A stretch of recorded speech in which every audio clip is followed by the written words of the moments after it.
इंतखाबात की तारीखों का ऐलान हो चुका है। सभी सियासी जमातें वोटर्स को रिझाने में कोई कोर कसर नहीं छोड़ रही हैं। गुजरात की अगर बात करें तो यहां बीजेपी का दावा है कि पार्टी से बड़ी तादाद में मुस्लिम जुड़ रहे हैं। मुस्लिम कारकुनों की तादाद में दिन ब दिन यहां इजाफा हो रहा है। कुछ ऐसा ही दावा कांग्रेस भी करती दिखाई दे रही है, लेकिन गुजरात से बीजेपी किसी मुस्लिम उम्मीदवार को लोकसभा के इंतखाबी मैदान में उतारना नहीं चाहती और कांग्रेस मुस्लिम उम्मीदवार को इंतखाबी मैदान में उतारती तो जरूर है, इसमें कोई शक नहीं, लेकिन मुस्लिम उम्मीदवारों को कामयाबी मिल नहीं पाती। और शायद यही वजह है कि 1984 के बाद से गुजरात से कोई मुस्लिम एमपी पार्लियामेंट तक पहुंच ही नहीं पाया है। 15% पटेल बिरादरी असेंबली और पार्लियामेंट में अपना दबदबा जरूर रखती है, पार्लियामेंट में अपनी कम्युनिटी की नुमाइंदगी भी करती है, लेकिन 10% मुस्लिम आबादी का अपना कोई सियासी वजूद यहां नजर ही नहीं आता। पेश है अहमदाबाद से हमारे साथी आरिफ आलम की यह खास रिपोर्ट।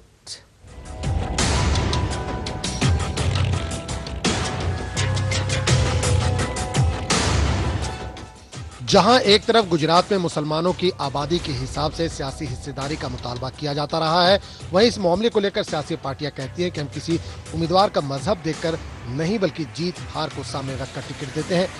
ऐसे में सवाल उठता है कि जब गुजरात में 15 से 17% पटेल बिरादरी के लोगों की आबादी है और वह असेंबली से लेकर पार्लियामेंट तक बेहतरीन पकड़ बनाए हुए हैं, तो फिर 10% आबादी वाली मुस्लिम बिरादरी के साथ सियासी एतबार से इम्तियाजी सलूक क्यों इख्तियार किया जा रहा है। एक नजर डालते हैं गुजरात में सियासी हिस्सेदारी की। गुजरात में मुसलसल मुसलमानों का सियासी कद गिरता जा रहा है। 1984 के बाद से एक भी मुस्लिम उम्मीदवार लोकसभा के लिए मुंतखब नहीं हुआ। कांग्रेस टिकट तो देती है, लेकिन मुस्लिम उम्मीदवार को नहीं मिल पाती कामयाबी। बीजेपी गुजरात में मुस्लिम उम्मीदवार को नहीं देती टिकट। गुजरात में 15 से 17% पटेल बिरादरी की आबादी है। पटेल बिरादरी की सियासत पर यहाँ मजबूत पकड़ है। गुजरात में मुसलमानों के सियासी कद को कम करने के लिए कांग्रेस और बीजेपी दोनों को जिम्मेदार बताया जा रहा है। जिन 2 लोकसभा सीटों पर मुस्लिम वोटर उम्मीदवारों की हार जीत का फैसला करते हैं, उसको रिजर्व कर दिया गया है।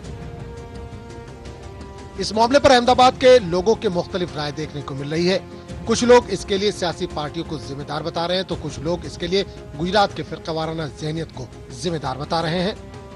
माहौल बहुत खराब हो गया, बहुत बिगड़ गया माहौल। और हम जानते हैं कि 1985 में फसाद हुए, 1992 में फसाद हुए, 2002 में फसाद हुए। बहुत जहरीली फिजा हो गई थी और फिर मुसलमानों का चुनना बड़ा मुश्किल हो गया। हालात तो बना दिए गए, इसमें कोई शक नहीं है, और कुछ हद तक सियासी पार्टियां भी इसकी जिम्मेदार है। माहौल इतना गंदा हो गया, इतना ख़राब हो गया कि लोग मुसलमान को वोट देने से कतराते हैं। हालांकि दोनों पार्टियां चाहती है, भाजपा भी ये चाहती है कि मुसलमान को किसी न किसी का भेज दे, मगर उनकी नीयत सही नहीं है। मैंने बताया आपको, उनकी नीयत सही होती तो किसी एक जगह राज्यसभा में भेज देते, मुसलमानों की नुमाइंदगी तो हो जाती। गुजरात के अंदर हिंदुओं में मुस्लिम विरोधी चेतना उनके ब्लड में आ चुकी है, नस नस में है। मुसलमानों से जो नफरत उनको है, उसी की वजह है कि 25% आबादी वाले भरूच में भी 8 मुस्लिम वहाँ पर कंटेस्ट करते हैं और उसमें सिर्फ एक ही आदमी अहमद पटेल 3 बार जीत पाते हैं। सो ये जहन बदलने की ज़रूरत है। मुसलमानों ने अपना जो समझौता जिनसे किया, दलितों से और अति पिछड़े ओबीसी से, और उन्होंने अपर कास्ट के जो सेक्युलर हिंदूज थे उनके साथ अपना नाता तोड़ दिया। तो कई ऐसे मुस्लिम जो हैं स्कॉलर्स, वो ये बोलते हैं कि अगर आपको दोयम आदमी बनना है तो दलितों का और पिछड़े ओबीसी का बनने से अच्छा है कि जो लोग लड़ने वाले सेक्युलर अपर कास्ट के लोग हैं उनके साथ भी राफ्ता रखा जाए। 1 मई 1961 में महाराष्ट्र से गुजरात अलग हुआ था। पहली बार 1962 में गुजरात में लोकसभा इलेक्शन हुए। इस इलेक्शन में गुजरात के बनासकांठा जिले से रजिया चावड़ा ने कामयाबी हासिल की थी। इसके बाद इसी सीट से अकबर चावड़ा को कामयाबी मिली। इसके बाद बड़ौच लोकसभा सीट से 1977 में अहमद पटेल ने पहली बार कामयाबी हासिल की और फिर मुसलसल 1984 और 1989 लोकसभा इंतखाबात भी जीते। लेकिन उसके बाद इंतखाबात में मिली हार के बाद अहमद पटेल को राज्यसभा भेज दिया गया। गुजरात में मुसलमानों के सियासी कद के मामले को लेकर अहमदाबाद के सीनियर सहाफी हबीब शेख का कहना है कि गुजरात के मुस्लिम बीजेपी से तवक्को नहीं कर सकते, लेकिन कांग्रेस से जरूर कर रहे हैं। माहिरीन का कहना है कि गुजरात के भड़ोच में मुसलमानों की इतनी आबादी है कि आसानी से वहां से मुस्लिम उम्मीदवार जीत हासिल कर सकता है। जहाँ तक लोकसभा का सवाल है, गुजरात में सबसे पहले अकबर भाई चावड़ा मेंबर ऑफ पार्लियामेंट बने थे। गुजरात से पार्लियामेंट में जाने वाले वो पहले मुसलमान थे। उनके बाद में उनकी अहलिया भी मेंबर ऑफ पार्लियामेंट बनी। ख्याल है वो 62 की बात है, 62। उस ज़माने में कांग्रेस भी बड़ी मजबूत थी, उसके अलावा कोई दूसरी पार्टी नहीं थी यहाँ पे। तो अकबर भाई चावड़ा के बाद 1977 में अहमद पटेल पार्लियामेंट गए। उसके बाद 1980 में भी अहमद पटेल पार्लियामेंट गए। तीसरे इलेक्शन में वो चंदू देशमुख के सामने हार गए थे, लेकिन उस दौरान हमारे एहसान जाफरी वो अहमदाबाद से चुन के गए थे। वो एक बहुत बड़ी तारीखी बात हो गई, अहमदाबाद से एहसान जाफरी का जाना। और वो इलाका जो किसी दिन कांग्रेस को वोट नहीं देता था, खाड़िया से लोगों ने उनको वोट दिए थे, जो भाजपा का गढ़ माना जाता था। इसके लिए तो सवाल राइट पर्सन जो पूछना है वो कांग्रेस को पूछना है। मुस्लिम रिप्रेजेंटेशन गुजरात के अंदर आज 25 साल के बाद, बीच में 25 साल में एक भी एमपी मुस्लिम नहीं है, और तादाद यहाँ पर 10% से ज़्यादा है।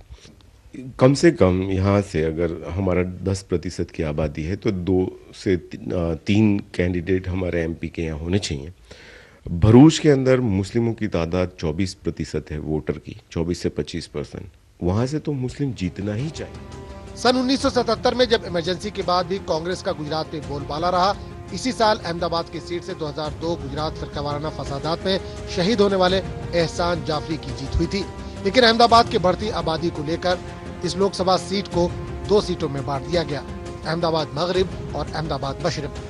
मगरबी अहमदाबाद लोकसभा सीट पर मुसलमानों की अच्छी खासी आबादी होने के बाद भी यहाँ से मुस्लिम उम्मीदवार मैदान में नहीं उतर सकता, क्योंकि इस सीट को रिजर्व कर दिया गया है। कांग्रेस जो है सेक्युलर पार्टी है, उसकी वजह से वो देती है, लेकिन उसको भी पीछे हटना पड़ता है ताकि वो जीतते नहीं है उसके कैंडिडेट। जहाँ मुस्लिम बहुल एरिया है वहाँ भी जीतने में तकलीफ होती है, लेकिन उनको बार बार ऐसा करना चाहिए। और उसके पहले थोड़ा ग्राउंड लेवल पर सिर्फ इलेक्शन आया और आप काम शुरू करो, वो तो गलत है। ये गुजरात के मुसलमानों की बदकिस्मती है कि जिस लोकसभा सीट पर मुसलमान उम्मीदवार के हार जीत का फैसला करते हैं, उन सीटों को रिजर्व कर दिया गया, जिसकी वजह से मुस्लिम नुमाइंदगी गुजरात में ना के बराबर है। और यही वजह है कि पार्लियामेंट में गुजरात के मुसलमानों की आवाज उठाने वाला कोई नहीं। का इलाका है, वो भी 14% है, हम भी 14% है। उन्होंने अपनी पार्टी बनाई और मजबूत है। भले वो लोग जो है जीते हो या नहीं जीते हो, लेकिन पार्टी बनाने के बाद उनके मुतालबात तो पूरे हो रहे हैं। लेकिन ये पार्टी की जिम्मेदारी है, जो भी पार्टी की मुस्लिम कम्युनिटीज़ के अंदर जो लोग समाज के मसाइल को समझती है, उन लोगों से मशवरा किया जाए। फिर अगर कोई इख्तिलाफ होता है और फिर अगर कोई मसला होता है तो वही लोग उस मसले को हल भी करेंगे। अगर आप मशवरे से करते हैं तो फिर अगर इख्तिलाफ होता तो इन्हीं की जिम्मेदारी थी इस मसले को हल करें। तो इसलिए मैं समझता हूँ कि इसके अंदर इन मुस्लिम समाज को उसको जिम्मेदार ठहराना जो है ये गलत बात है, नाइंसाफी। गुजरात से एक भी मुस्लिम एमपी न होने के मामले को लेकर कांग्रेस जहां बीजेपी पर गुजरात में नफरत फैलाने का इल्जाम लगा रही है, वहीं कांग्रेस तर्जुमान बदरुद्दीन शेख का कहना है कि हम मुस्लिम उम्मीदवार को मैदान में उतारते हैं और इसको कामयाब बनाने की कोशिश भी करते हैं, लेकिन बीजेपी ये भी नहीं करती। वहीं बीजेपी अक़लियती सेल के चेयरमैन सूफी महबूब अली चिश्ती का कहना है कि मजहब को देखकर टिकट नहीं देते। कांग्रेस पार्टी जो काम कर रही है, जब भी भेजा कांग्रेस पार्टी ने मुस्लिम को भेजा है। अहमद पटेल जी 2 मरतबा बनकर गए एमपी, अकबर चावड़ा गए इधर से, अहमदाबाद से एहसान जाफरी भी गए। दूसरा एक इरशाद मिर्ज़ा जी को भी 96 में टिकट दिया गया था, मकसूद मिर्ज़ा को टिकट दिया गया। यानी पूरी कोशिश रहती कांग्रेस पार्टी का कोई ना कोई नुमाइंदा गुजरात से जाए और अपनी वहाँ पर प्रतिनिधित्व करे। एक वक्त ऐसा होता था कि गुजरात में कांग्रेस सरकार में 18 मुस्लिम एमएलए होते थे। आज कांग्रेस में भी कितने हैं? कम है। क्यों कम है? क्या कांग्रेस ने विचारधारा बदल डाली? कोई भी पॉलिटिकल पार्टी हो, उसको सर्वाइव वो कैसे होगी कि उससे कैंडिडेट जीत के आएंगे। विनिंग कैंडिडेट को टिकट मिलता है। 350 मुसलमानों को स्थानिक स्वराज्य के इलेक्शन में बीजेपी ने टिकट दिया, उसमें से 100 से ज़्यादा को चेयरमैन बनाया, भेदभाव नहीं किया। एक भी मुसलमान जीत के आया था वहाँ प्रेसिडेंट बनता था, बनाया। जैसे हमारे अहमदाबाद की बात करता हूँ, विरमगाम में एक मुस्लिम महिला जीत के आई, उसको पूरी नगर पालिका की प्रेसिडेंट बनाई बीजेपी ने, कांग्रेस ने कभी नहीं बनाई। तो ये बात भेदभाव नहीं है, लीडरशिप मुस्लिम खड़ी हो रही है, बना रहे हैं, जहां भी मतलब लगता है कि भाई ये करना चाहिए वो होगा, लेकिन तुष्टीकरण की राजनीति नहीं होगी और भेदभाव नहीं होगा। गुजरात में भले ही कांग्रेस और बीजेपी पार्टी में मुस्लिम कारकुनों की तादाद में दिन ब दिन इजाफे का दावा करती हो, लेकिन गुजरात के मुसलमानों का सियासी कद क्या है, इसे देखने के बाद अफसोस के सिवा कुछ नहीं किया जा सकता। अहमदाबाद से न्यूज़ 18 उर्दू के लिए आरिफ आलम की रिपोर्ट।